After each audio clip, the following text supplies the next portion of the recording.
Reliable world के दोस्तों अस्सलाम वालेकुम। जब से असद तूर जो कि एक सहाफी हैं उन पे हमला हुआ है, काफी सारे लोग जो हैं वो फौज से या इदारों से अपना बोझ निकालने की कोशिश कर रहे हैं, अपना स्कोर सेट करने की कोशिश कर रहे हैं। आज इस पे भी बात होगी और साथ साथ हम देखेंगे कि ये हमला जिस तरह से हुआ है कर कौन सकता है। और उसके बाद एंड पे हम बात करेंगे फवाद चौधरी के इंटरव्यू की जो कि उन्होंने दिया बीबीसी के प्रोग्राम हार्ड टॉक को।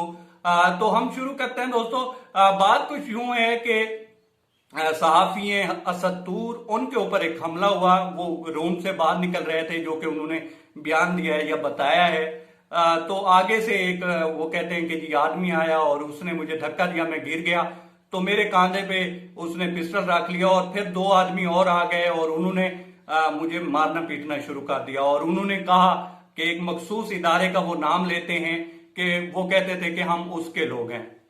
ये बात तो यहां तक तो समझ आने वाली है कि उसके ऊपर हमला हुआ, लेकिन कोई हमला करता है और साथ साथ वो अपने इदारे का नाम लेता है, ये बात समझ आने वाली नहीं है। उनको क्या जरूरत थी कि वो कहते कि जी हम आईएसआई के लोग हैं और आपको मारने पीटने हैं। इस तरह से एविडेंस तो कोई नहीं छोड़ के जाता कि वो मारे भी पीटे भी और उसके बाद वो ये कह दे कि जी मैं फलां इदारे से आया हूं। ये एक वैसे पाकिस्तान में एक ट्रेंड बन गया है और उसके बाद कुछ लोगों ने अपना जो जाती बुक्स था वो निकालने की कोशिश की। आप ये वीडियो देखिए जरा दोस्तों। तो मैं तुम्हारे चेहरों के नकाब नोचूंगा। समझ आ गई है ना मैं क्या कह रहा हूँ। अब अगर आइंदा किसी सहाबी के घर में घुस के तुमने उस पर तशद्दुद किया, हम बताएंगे कि तुम्हें तुम्हारी बीवी ने गोली क्यों मारी। अब एक करेला ऊपर से नीम चढ़ा। वजीर इत्तलात साहब जो है वो बीबीसी को कह रहे हैं जनाब कि इस तरह के हमले तो होते रहते हैं। जी तो दोस्तों आपने सुना। अच्छा, ये जो है हामिद मीर साहब हैं और ये काफी जाने पहचाने जो हैं, वो पत्रकार कह लें या सहाफी कह लें, इस हद तक तो बहुत जाने पहचाने जाते हैं कि जो बाहर की दुनिया है वो ये कहती है कि ये बहुत बड़े सहाफी हैं पाकिस्तान के। और जिस तरह की ये लैंग्वेज यूज कर रहे हैं इससे तो नहीं लगता कि ये बहुत बड़े सहाफी हैं। ठीक है, गुस्सा हर किसी को आता है और जिस तरह का उन पे हमला हुआ है ये कोई अच्छी बात नहीं हुई। लेकिन इनसे कोई पूछे कि दुनिया में बहुत सारी जगहों पे सहाफियों पे हमले होते हैं, लेकिन कोई ये बताया कि किसी ने कभी CIA, MI6, मुसाद या रा का लिया है नाम, उनके शहरियों पे हमले होते हैं। कभी उन्होंने कहा है कि हमारी एजेंसियां इसमें मुलविस हैं। ये अजीब ट्रेंड बन गया है पाकिस्तान में कि जो भी हमला होता है वो जो है फोर्सेस पे डाल दो। अच्छा, फर्ज किया चूंकि ये ऐसा है नहीं, लेकिन फर्ज किया इनकी बात मान भी ली जाए और ये मान लिया जाए कि इदारों में से ही किसी ने हमला किया है, तो उसका क्या मतलब है कि उसका फैसला जो है सड़कों चौराहों पे होगा? नहीं, इस तरह से मेरा नहीं ख्याल के होना चाहिए। इस टाइम जो आर्मी चीफ हैं वो पीछे जितने भी आर्मी चीफ देख लें उनसे इस हद तक तो बेहतर है कि वो डायरेक्टली बात करते हैं। इन लोगों को उनके साथ बैठना चाहिए था। इनको कोई थे भी तहफुजात थे भी तो उनसे कहना चाहिए था कि साहब हमें ये तहफुजात है, हमें ये शक है, इस पे इन्वेस्टिगेशन की जाए और इन्वेस्टिगेशन के बाद ये इल्जाम लगाते तो पता चलता कि किसी हद तक प्रूफ होता है इनके हाथ में। ये ऐसे तो बीच चौराहे किसी भी इदारे पे और खासकर वो इदारा जो कि पाकिस्तान के तहफ्फुज का जामिन है उसके ऊपर इस तरह के इल्जाम लगाना, मेरा नहीं ख्याल कि वो पाकिस्तान के एजेंडे पे काम कर रहे हैं। अब मैं ये नहीं कह सकता कि वो किसी और के एजेंडे पे काम कर रहे हैं, क्योंकि इनको कभी मैंने नहीं देखा इस तरह से गुस्से में कि ये इसराइल के खिलाफ बोले हूं, कभी मैंने नहीं देखा कि ये इंडिया के खिलाफ बोले हूं। इंडिया से तो बल्कि जब भी एक खास जो है चैनल है वहां पे अमन की आशा की बहुत ज्यादा बात होती रही है।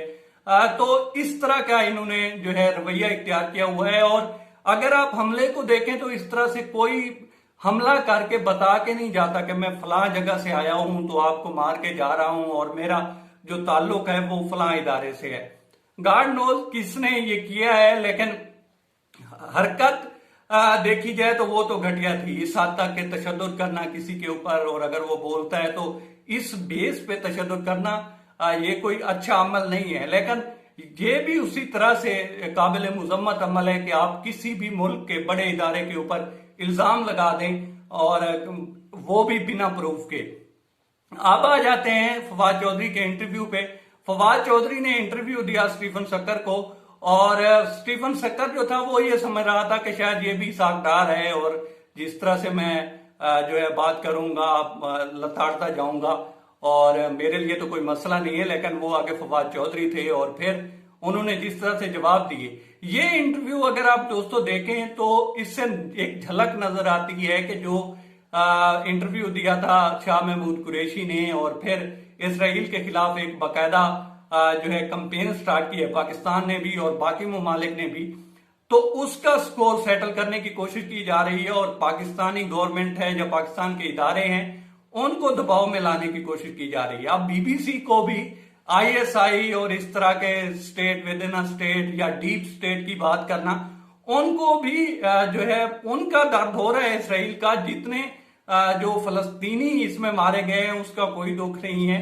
اور خاص کر یہ B B C English B B C Urdu نے بہت اچھے پروگرام کیے ہیں فلسطین کے معاملے کو لے کر, اور سب سے جو پیش رہا ہے وہ تو الجزیرہ رہا ہے جس نے بہت اچھے پروگرام کیے اور اس کو سزا بھی ملی ہے کہ نیتن یاہو نے اس کے اوپر حملہ کروا دیا. اسرائیل نے اس کا پورے کا پورا جو آفس تھا وہ بلڈنگ پوری اڑا کے رکھ دی. لیکن ابھی بھی یہ کافی ساری جو جن ڈیپ پاکٹس کا ذکر کیا تھا شاہ محمود قریشی نے سی این این کے پروگرام میں, تو یہ وہی ڈیپ پاکٹس ہیں اور کوشش کر رہی ہیں پاکستانی گورنمنٹ کو دباؤ میں لانے کی کہ اگر یہ اسرائیل کو تسلیم نہیں بھی کرتے تو ایٹ لیسٹ یہ چپ کر دیں, اس کے خلاف اس طرح سے کمپین نہ کھڑی کریں جس سے جو ہے, چونکہ اسرائیل جو ہے وہ بچہ ہے امریکہ کا اور پھر فرسٹریشن جو ہے وہ بڑھتی ہے اور وہ والی فرسٹریشن پھر امریکہ میں بھی سنائی دیتی ہے. تو یہ ایک پورے کی پورا سسٹم ہے اور اس میں کوشش کی جا رہی ہے پاکستانی اداروں کو ملائن کرنے کی. اب اس کو ہمارے صحافیوں کو بھی سمجھنا چاہیے کہ ہم لوگ جو ہیں اس ٹائم انڈر اٹیک ہیں اور جو ہمارے باقی سوسائٹی کے لوگ ہیں ان کو بھی سمجھنا چاہیے. یہ آزادی اظہار رائے کے چکر میں ہم بھی ان کے ساتھ مل کر اپنے اداروں پہ نہ چڑھ جاؤ رہے ہیں. اس چیز کو ہمیں میک شور کرنا ہے کہ ہم نے اپنے اداروں کو پروٹیکٹ کرنا ہے. اب تک اتنا ہی دوستو. آپ لوگوں سے ہمیشہ کی طرح ریکویسٹ ہے کہ آپ ہمارے چینل کا وزٹ کریں اور اگر آپ کو ہمارے چینل کا کنٹینٹ پسند آئے تو اسے سبسکرائب کریں.